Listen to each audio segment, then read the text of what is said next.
Bom, pessoal, vamos prosseguir aqui no nosso conteúdo.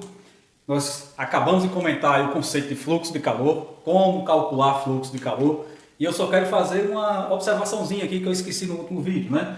Tenham bastante cuidado com a unidade de quantidade de calor. Isso mesmo.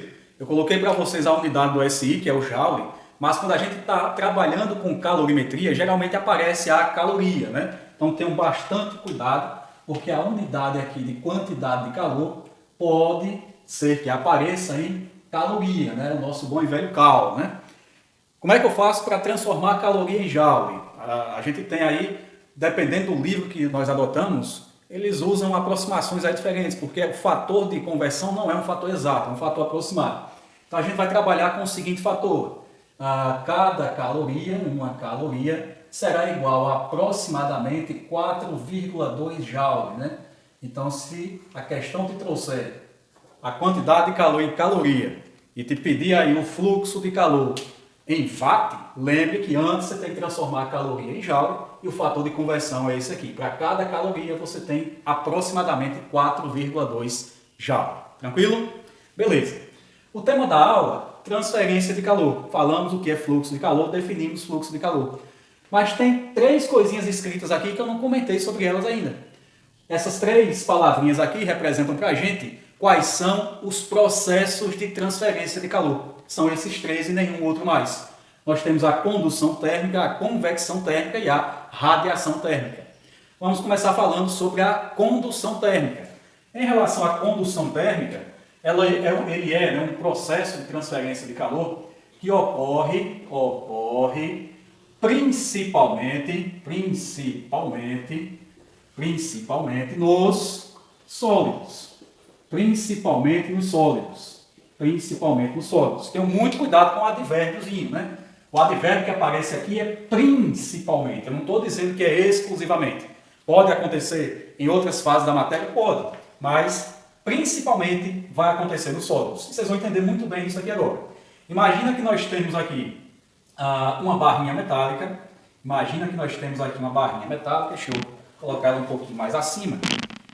E essa barrinha metálica, nós vamos submeter essa barrinha metálica a duas fontes térmicas. Vamos submetê-la aí a duas fontes térmicas. Como assim, professor? Muito simples. No lado esquerdo aqui, nós vamos considerar que ela está sendo aquecida. Então aqui eu tenho uma fonte térmica que eu vou chamar de fonte quente. Por quê? Porque tem uma temperatura maior.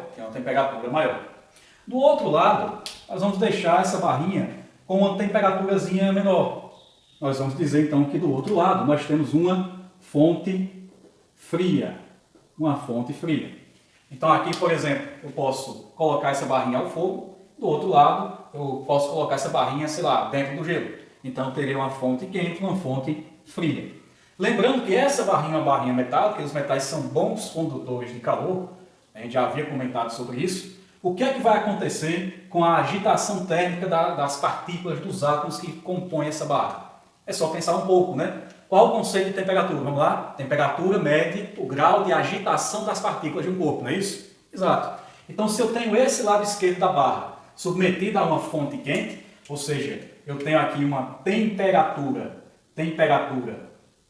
que eu vou chamar de TQ, né, temperatura da fonte quente, as partículas que estão desse lado vão começar a se agitar mais, vão vibrar com mais intensidade. E essa vibração, ela vai ser propagada mecanicamente através das ligações entre os átomos, né? É só pensar um pouquinho aqui. Então, se eu tenho esse lado sofrendo uma maior agitação, um átomo aqui sofrendo uma maior agitação, lembre que ele está ligado a um outro átomo por alguma ligação possível aí qualquer. Ligação metálica, ligação covalente, iônica e por aí vai.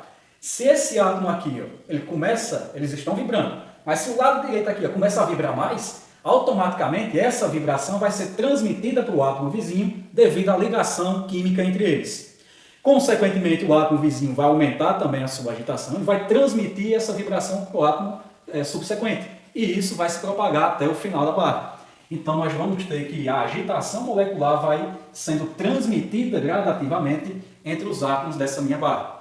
E é essa agitação molecular, essa agitação atômica, que passa de um átomo para outro, que vai estar levando o calor para o lado mais frio. Perceba que aqui lá na ponta, ele vai acabar aumentando também a sua vibração, e se ele aumenta a sua vibração, ele vai aumentar a sua temperatura. Ou seja, eu transmitir calor de um lado com maior temperatura para um lado de menor temperatura. Por isso que a condução térmica vai acontecer principalmente nos sólidos, porque a estrutura sólida é aquela que tem as ligações químicas mais arrumadinhas, mais concisas para conseguir propagar essa vibração de um lado ao outro. Por isso que acontece principalmente nos sólidos. Isso não quer dizer, eu já falei, que seja exclusiva dos sólidos. Não. Por exemplo, se tu tiver uma panela com água dentro, coloca essa água no fogo para fazer um cafezinho. Como é que vai acontecer a transferência de calor para aquela água da panela? A primeira camada de átomos que está na base do volume de água vai receber calor da panela por condução. Por quê? Porque são átomos que estão em contato direto com os átomos do metal da panela, do alumínio provavelmente, e esse contato vai propiciar a condução térmica. Os átomos do alumínio vão agitar mais e vão transferir essa agitação para a primeira camada de átomos do líquido dentro da panela. Então pode acontecer condução em líquidos? Pode, numa situação como essa. A partir daí já é outro processo. Para essa primeira camada de líquido transferir calor para o restante, aí já não é mais condução térmica, vai prevalecer o processo da convecção que a gente vai falar daqui a pouco. Beleza? Então, condução térmica, nós podemos simplificar aqui em um conceito, que é a transferência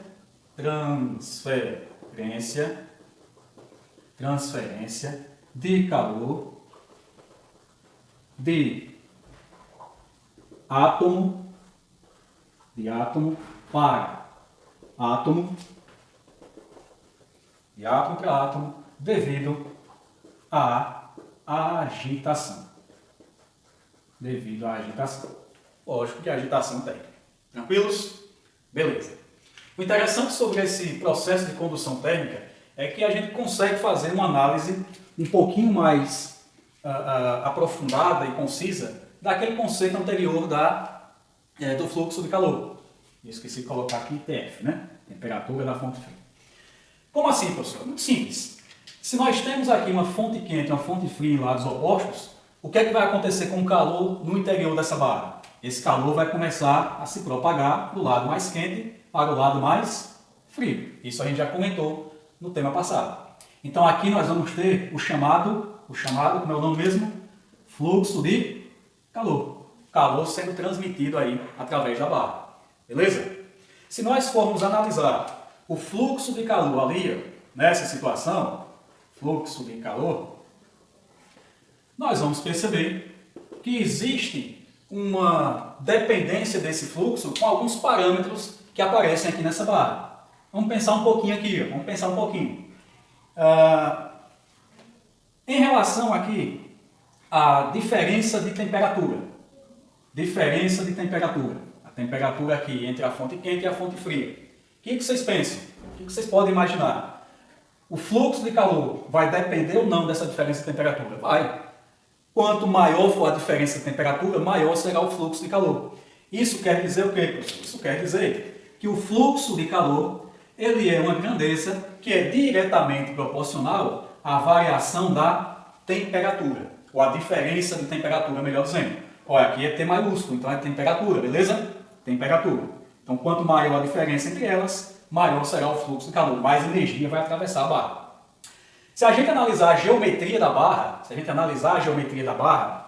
nós vamos perceber que o fluxo de calor vai depender também disso daqui, ó, da face ou da área transversal da barra, a face transversal da barra, né? Ele vai depender disso aí. Aqui vamos chamar de área da seção transversal. A área da seção transversal. O fluxo de calor também vai depender da espessura, né, da grossura dessa barra. Né?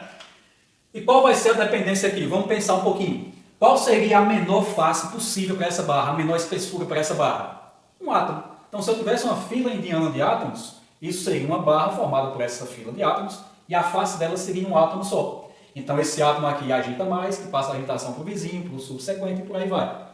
E se eu aumentar a quantidade de átomos, a quantidade de filas de átomos, eu terei uma área maior. Então, desse lado aqui, eu vou ter mais de um átomo sendo agitado ao mesmo tempo. Vários átomos ao mesmo tempo, melhor dizendo.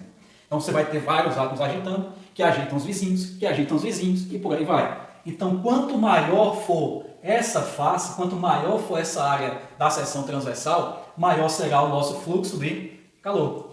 Então, nós podemos escrever que o fluxo de calor é diretamente proporcional àquela áreazinha, que eu simplesmente vou chamar de A. Então, a área da seção transversal eu vou chamar de A aqui. Tranquilo? Que outra coisa influencia no nosso problema? O comprimento dessa barra. O comprimento dessa barra também vai influenciar bastante no nosso fluxo de calor. É só pensar um pouco, né? O calor está sendo transmitido entre os átomos? Beleza. Quanto maior for o comprimento da barra, mais átomos vizinhos eu vou ter. Então eu vou ter que vibrar mais partículas até chegar no lado mais frio. E quanto mais partículas eu precisar vibrar, mais retardado ou em menor tempo eu vou conseguir transmitir a minha energia, transmitir o meu calor. Isso quer dizer o quê? Que quanto maior for o comprimento da barra, menor será o fluxo de calor, mais demorado será essa transferência de calor. Esse comprimento a gente costuma chamar ou nomeá-lo com a letrinha L, né? Então esse L aqui representa para a gente o comprimento aí da nossa barra. E o que acontece em relação ao fluxo de calor? Fluxo de calor será diretamente, ou melhor, inversamente proporcional ao comprimento. E a gente escreve dessa forma aqui. Tranquilo? Do que mais o nosso fluxo de calor vai depender nessa situação? Ele vai depender do material que é formado a barra. Se eu pegar aqui uma barra metálica e uma barra de madeira, a transferência de calor entre delas é completamente diferente. O metal é um bom condutor de calor, então ele vai conseguir transmitir esse calor até o outro lado de uma forma mais tranquila. Se eu coloco uma barra de madeira aqui, dependendo da intensidade da fonte térmica, da fonte quente, eu terei a combustão da madeira. Ela vai começar a pegar fogo aqui e o câmara continua segurando aqui, por exemplo, do outro lado, sem sofrer dano nenhum. Então ele é um mau condutor de calor. Então depende do material. E essa dependência do material nós vamos chamar de K. Isso mesmo. Então, ó, fluxo de calor, o fluxo de calor, ele é proporcional a uma propriedade K. Ele é proporcional a uma propriedade K. Essa propriedade, que a gente está chamando de K, deram o nome a ela de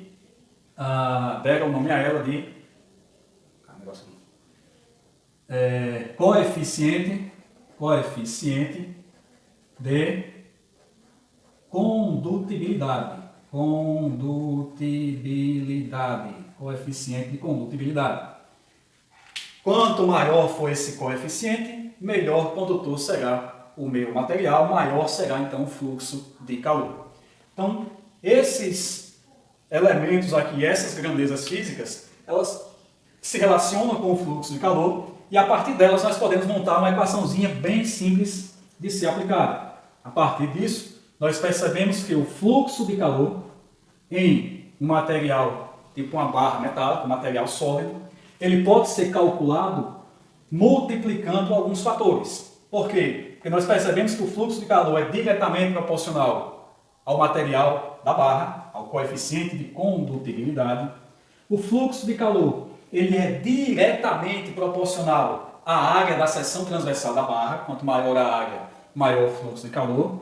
E o fluxo de calor ele é diretamente proporcional à diferença entre temperaturas da fonte quente e fonte fria. Então, quanto maior for essa diferença, maior será o fluxo de calor. E por outro lado, quanto maior for a distância entre as fontes quente e fria, menor será esse fluxo, menor será a quantidade de energia que vai atravessar, mais lentamente será, né? Então, nós podemos colocar o Lzinho aqui. E aí nós temos uma equação um pouquinho diferente da que a gente viu no vídeo anterior, para o fluxo de calor. Essa equação ela recebe o nome de Lei de Fourier. Lei de Fourier. Lei de Fourier. E a Lei de Fourier. Lei de Fourier. E eu já borrei tudo aqui, normal, né? Borrar o lado. Lei de Fourier. Lei de Fourier é uma equaçãozinha que nos permite calcular o fluxo de calor em um material sólido. Em relação a esse conteúdo, eu preciso fazer algumas observações com vocês e algumas aplicações práticas nisso daqui. Por exemplo, se nós observarmos o estilo de construção de casas aqui na região Nordeste, com as casas que são construídas aí em outras regiões que são regiões mais frias, a gente vai perceber que há uma diferença na arquitetura. Aqui na região Nordeste a gente faz uma arquitetura baseada na alvenaria. Então construa a parede aqui de bloco, tijolo, reboca essa parede e por aí vai. Se você olhar para as casas em regiões mais frias, geralmente elas são feitas de madeira. Por que eles fazem dessa forma? Por conta desse coeficientezinho aqui. Ó. Em relação à alvenaria, a madeira é muito melhor isolante, né? Então, se eu estou numa região fria, eu tenho que manter a temperatura da minha residência o mais agradável possível. Então, por isso eu construo a casa de madeira, porque ela é o melhor isolante térmico. Se eu fosse construir de alvenaria para manter o conforto térmico, a parede tinha que ser muito espessa, né? Muito grossa. Então, não seria compensável fazer um negócio desse. Então, por isso que eu construo aí de madeira, né? Só um detalhe, né? Em relação aqui à lei de Fourier, no ensino médio a gente está preocupado simplesmente em calcular o módulo desse fluxo de calor. Por isso que ela aparece assim para a gente, com um sinalzinho já positivo, e eu já sei que o ΔT, eu tenho que pegar a temperatura da fonte quente, que é a temperatura maior, e subtrair a temperatura da fonte fria, que é a temperatura menor. Mas se tu for aí para um curso técnico, um curso universitário, você vai ver que essa lei, ela aparece lá nos livros com um sinalzinho negativo. Esse sinal negativo é porque lá a gente considera a temperatura da extremidade final, onde a energia chega, menos a temperatura da extremidade onde a energia começa a ser propagada. Então, se eu pego a final menos a final é a da fonte fria. Então, a temperatura é menor do que a inicial, que é a fonte quente. Então, vai dar uma variação de temperatura negativa, uma diferença de temperatura negativa. Aí eles colocam esse sinalzinho negativo na frente para fazer o joguinho de sinal e manter o módulo aí positivo. Mas para a gente que está no ensino médio, isso aqui não recai. Estou citando apenas que se alguém veio com um sinalzinho negativo, sabe que é porque lá eles consideram o final o inicial. Aqui não, a gente considera temperatura maior menos temperatura menor. Então, com um pouquinho de paciência, um pouquinho de atenção, você consegue aplicar facilmente essa fórmula. A questão vai te dar alguns parâmetros, tu vai substituir na fórmula e simplesmente fazer continhas. A continha de vezes, continha de dividir, é tranquilo aplicar isso aqui. Beleza? Pessoal, é isso. Espero que vocês tenham compreendido o conteúdo e vamos estudar, né? Afinal de contas, como eu sempre digo, estudar é a receita